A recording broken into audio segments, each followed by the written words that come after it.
ils sont auteurs de tous les troubles qu'il y a dans la région des Grands Lacs.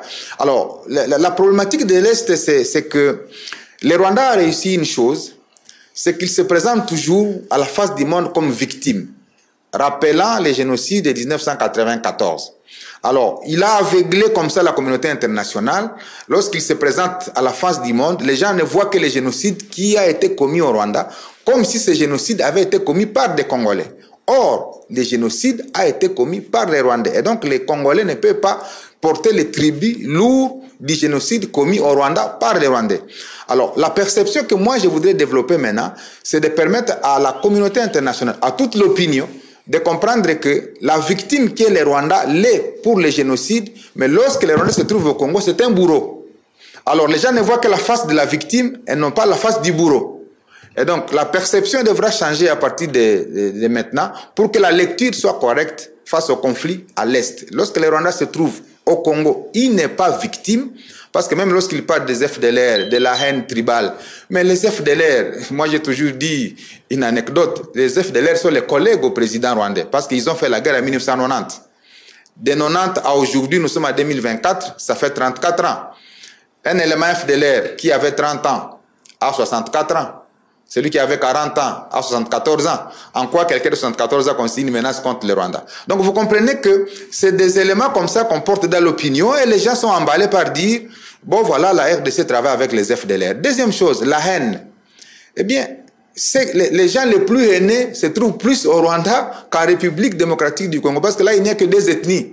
Si ce n'est pas l'une, c'est l'autre. C'est pourquoi le génocide est possible au Rwanda. Mais le génocide ne peut pas l'être au Congo. Nous sommes 450 tribus, le président de la République l'a rappelé. Et donc, il transpose les réalités du Rwanda au Congo, et cela aveugle toute la communauté nationale et internationale, croyant que le Rwanda est une victime, alors que la victime, c'est plutôt la République démocratique du Congo. Et donc, nous devrions changer la perception du problème pour que les gens comprennent que les Rwandais utilisent la malice et se couvrent derrière les génocides pour chercher à semer les désordres en RDC. Nous devons changer cette perception. Exact. Cela fait des années que ça dure, on n'y arrive pas. Je pourrais vous poser la question de savoir comment la changer, mais tel n'est pas le sujet. Revenons sur les accusations du Rwanda.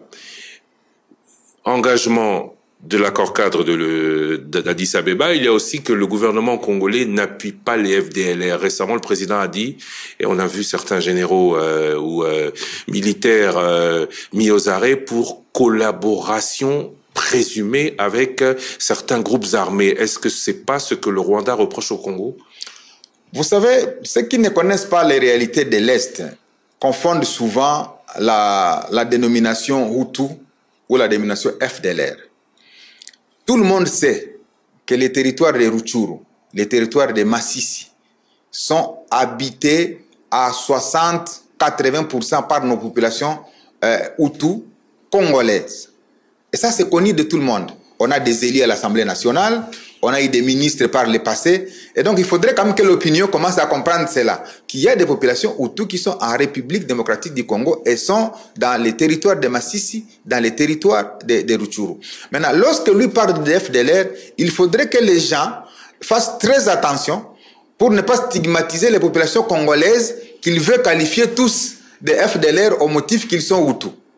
Et nous qui avons vécu dans cette partie, moi mes premiers 50 ans, je les ai passés tous au Nord Kivu, donc je connais quand même la problématique et j'ai fait des recherches sur la question. Je connais très bien la différence. Et donc lui emballe tout le monde entier, croyant que quand il va parler des Hutus, on va tout de suite voir les FDLR. Il y a toutes les communautés dans nos forces armées. Il y a les Nande au Nord Kivu, il y a les Nyanga, il y a les Hutus, il y a les Tutsis, il y a des Banyamulenge, il y a tout le monde. Donc il n'y a pas de soutien au FDLR. Par contre, on parle beaucoup de groupes armés. Alors, parler des FDLR, c'est vrai, ils ont 30 ans de plus, mais ces groupes armés, eux, ils se renouvellent. Parce qu'il y a de l'exploitation des richesses. Est-ce que dans ces groupes armés, on dit que chaque notable, d'ailleurs, du Nord Kivu, on ne parle pas que de l'armée, chaque notable du Nord Kivu a son groupe armé. J'allais vous poser la question de savoir si vous en avez vous-même un. Est-ce que cet amalgame source du conflit versus Rwanda n'est pas entretenu par les Congolais eux-mêmes? Le problème, je l'ai développé dans mon mémoire de DA. Pourquoi il y a prolifération de groupes armés? C'est la faiblesse, en fait, de l'État depuis plus de 20 ans. Il y a les instruments de puissance publique que sont l'armée, la police, la justice. Je l'ai démontré en disant effectivement que lorsque vous calculez les ratios des nombres de militaires, des nombres de policiers sur l'espace congolais, vous trouvez qu'il y a un policier sur 156 km. Et ça, c'était danger. Ça veut dire que l'espace n'est pas occupé, n'est pas militairement, n'est pas policièrement, si je peux me le permettre, contrôlé.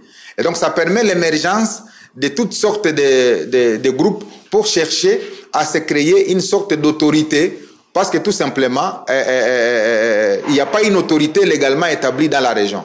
C'est ce qui fait qu'on passe de 20 groupes armés à 30 groupes armés à 40 groupes armés. Et le président de la République a perçu les dangers à l'Est pour dire, étant donné qu'il y a prolifération de groupes armés, l'espace n'est pas tenu, l'espace n'est pas sécuritairement occupé. Il faut un recrutement au sein des forces armées. C'est pourquoi il a lancé le recrutement de 40 000 hommes aujourd'hui. Et il a dit que l'armée est en train de monter en puissance. Imaginez-vous, lorsque les 40 000 hommes vont être déployés sur le terrain, les ratios d'occupation spatiale vont changer. Si on avait un militaire sur 10, sur 20, sur 30 km, peut-être que les ratios vont descendre à un militaire sur 3, sur 4. Et donc, le contrôle de l'espace va aussi désormais changer. Et donc, on devra, depuis 20 ans, depuis 30 ans, on a été distrait par toutes ces guerres et à dessein pour que les pays ne s'organisent pas militairement et être continuellement l'objet d'attaques et avec des difficultés de pouvoir se défendre. On a été distrait ou vous avez été impuissant? Je rappelle que vous avez été 12 ans gouverneur. Quand la guerre se termine, la guerre du RCD, ce sont les troupes du RCD qui restent au Nord Kivu. Ce sont elles qui administrent. Or, les troupes du RCD étaient alimentées, on le savait, par le Rwanda. Il y a eu les cas Mutebutsi, il y a eu les cas Kunda, il y a eu le M23, et à un moment même, si je me rappelle, puisque nous étions dans l'actualité à ce moment-là aussi, il y a eu la volonté du président Kabila, à l'époque, de déplacer les troupes, ce qui, à chaque fois qu'on évoquait le sujet, entraînait de nouvelles guerres. Est-ce que de ces groupes armés que vous dites combattre, de cette militarisation ou gendarmisation de la province du Nord Kivu que vous appelez de tous vos voeux, il n'y a pas plutôt à son opposé une occupation du Rwanda,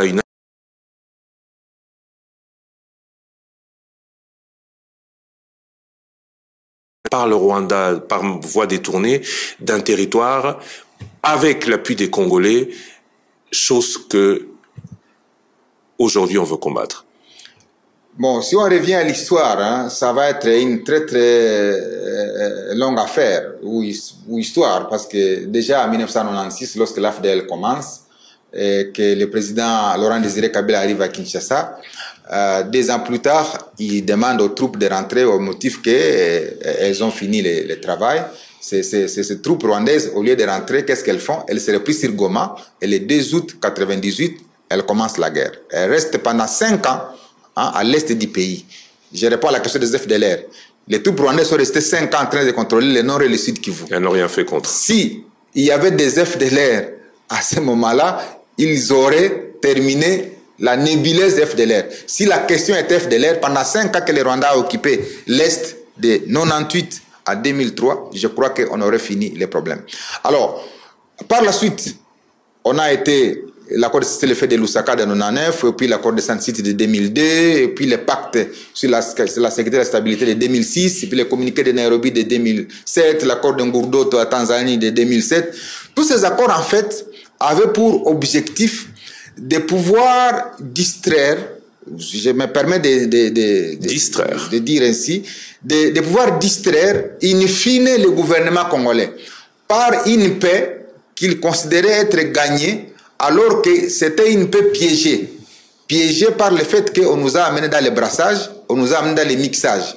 C'est-à-dire, on a pris toutes les troupes entières, rwandaises, entre guillemets, pour qu'elles soient considérées désormais comme des troupes appartenant aux forces armées de la République démocratique du Congo. C'est ainsi que lorsque tous les mouvements ont été créés, CNDP, M23, c'est des défections qui se faisaient à l'intérieur des forces armées, des mêmes troupes qui hier étaient brassées à l'intérieur de nos troupes, pour montrer effectivement qu'elles n'étaient pas de véritables troupes au sein des forces armées. Et donc, on est resté pendant une vingtaine d'années dans ces jeux-là d'infiltration maligne de notre armée pour nous ramener dans des cycles de violence qui profitent effectivement au Rwanda.